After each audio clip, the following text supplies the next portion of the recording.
This is the story of how the greatest city on earth fell, not with a bang, but with the suffocated cry of a dying empire.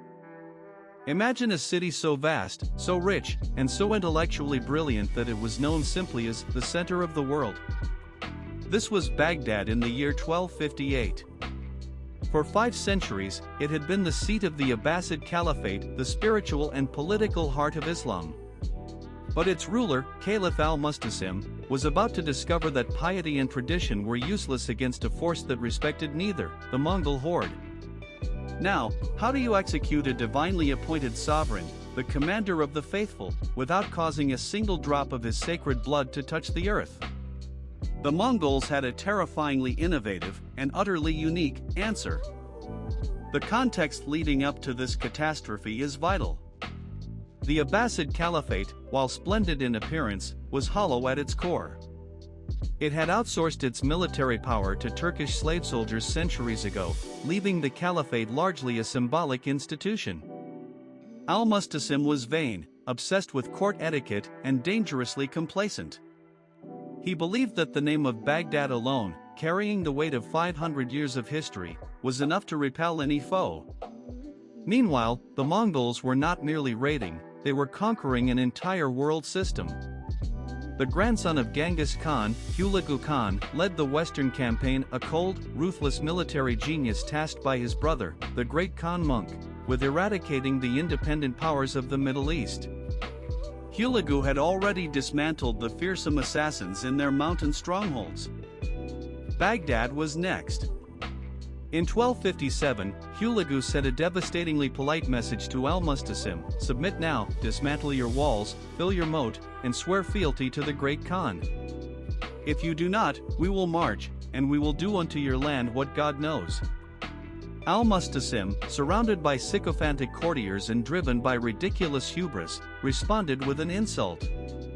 He essentially told Hulagu, a man leading perhaps the most destructive army in human history, to go home and mind his manners, warning him of the terrible vengeance of Allah if he dared harm the caliph. That reply sealed the fate of millions. Hulagu was methodical. He assembled an army of astronomical scale, some sources estimate 150,000 men, a force drawn from every corner of the vast Mongol Empire, including Chinese siege engineers and massive auxiliary detachments. This was not a raiding party, this was annihilation on the move. The Khan arrived at the gates of Baghdad in January 1258. The scale of the assault was unimaginable. The Mongols immediately began construction of colossal earthworks and installed sophisticated siege weaponry, catapults capable of hurling massive boulders and pots of burning naphtha. The Caliph's small, outdated army was crushed in initial skirmishes, their attempts to utilize the Tigris River defenses foiled when Mongol engineers simply cut the dikes upstream, flooding the low ground and trapping the remaining Abbasid soldiers like fish in a net. The true siege began in earnest. The Caliph, in his panic, had secretly amassed immense wealth, gold, silver, and jewels, but had kept his actual fighting forces pitifully small, fearing that a large army might stage a coup against him. His paranoia had become his doom. Within days, the eastern wall was breached. The terror inside the city became absolute. For 2 weeks, the city endured relentless bombardment. Finally, seeing the inevitable destruction approaching, Caliph Al-Musta'sim attempted to negotiate. On February 10, 1258, Baghdad fell. The Caliph, along with his 3 sons and 3,000 officials, emerged from the walls, desperately hoping Hulagu would recognize his royal status and spare his life, perhaps granting him some regional governorship. Hulagu, however, was not interested in titles, he was interested in compliance and destruction. He immediately ordered the Caliph's entourage executed, saving only the Caliph and his sons. Then began the 40 days of hell. What followed the fall of Baghdad was one of the single most destructive events in medieval history. The city was given over entirely to the Mongol soldiers. The streets ran with blood, and the air filled with the stench of smoke and death. Libraries, including the legendary House of Wisdom, a repository of centuries of scholarship, mathematics, and science, were destroyed. It is said that the Tigris ran black with the ink of countless manuscripts thrown into the river, and red with the blood of the slaughtered scholars. Estimates of the dead range wildly, but historical consensus suggests the death toll was in the hundreds of thousands. While the massacre raged outside, Hulagu turned his attention to his reluctant guest, Al-Musta'sim. The scene of the caliph's final humiliation is a historical moment heavy with dark irony. Hulagu summoned Al-Musta'sim and forced him to reveal where his enormous, hidden treasures were stored. The caliph, terrified, revealed vast vaults crammed with gold bars and precious stones. Hulagu brought the caliph into the chamber of treasure. He looked around at the useless piles of wealth, the same gold that could have funded a massive, well-equipped army that might have held off the siege, and sneered. "If this treasure," Hulagu reportedly stated, "was useful to you, why did you not use it to purchase mercenaries to save yourself and your city?" The caliph, completely broken, could only stammer that it was the will of fate. Hulagu then commanded the treasure be piled up and placed before the caliph. "Eat," the Khan instructed.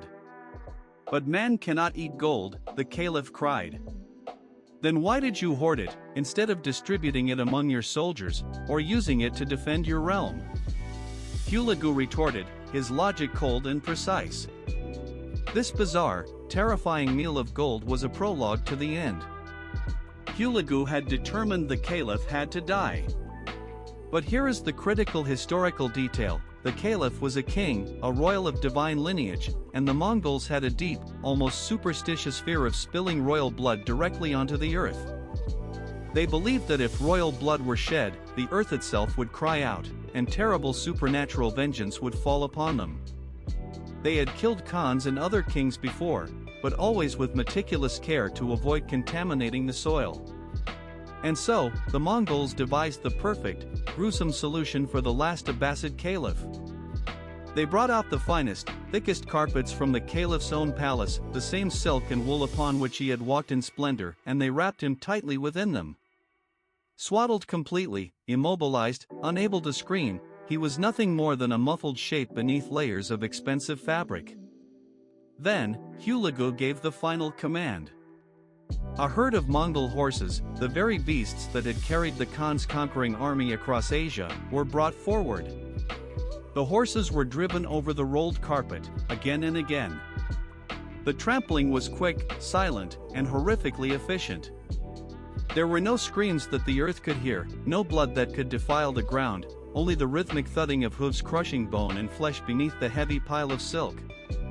The spiritual leader of half the world was pressed into the dust, neutralized without leaving a stain. The Abbasid Caliphate, which had ruled for 525 years, ended not with a glorious last stand, but in a compressed, silent bundle of cloth and gore. The execution of Al-Musta'sim was more than just the death of a man, it was a pivot point in history. Baghdad was so thoroughly ruined that it took centuries to recover. The destruction meant the definitive end of the Islamic Golden Age, a monument